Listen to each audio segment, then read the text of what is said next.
तावा लेखा गरम सारे करा ना मिजाज के, कूलर चढ़ा दसले अपना तुझी जके। अरे फेंक देला बर्तन सरवा टूट जाई, मन रूठ जाई, दिल टूट जाई, सारा जीजा जी के दिलवा टूट जाई, सारा जीजा जी के दिलवा टूट जाई। खिसियाला काहे रिसियाला काहे, गरमाला त फेंक दिला आलू काहे, बड़ा चालू त सरवाला जाला काहे, बड़ा चालू त सरवाला जाला काहे।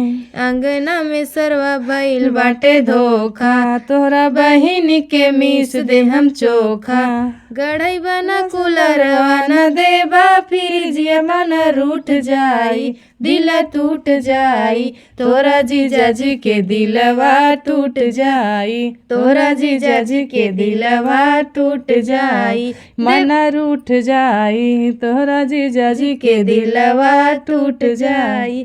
देबा नहीं एसी न देबा सिकड़िया, मन रूठ जाई, दिल टूट जाई, तोरा जीजा जी के दिलवा टूट जाई, तोरा जीजा जी के दिलवा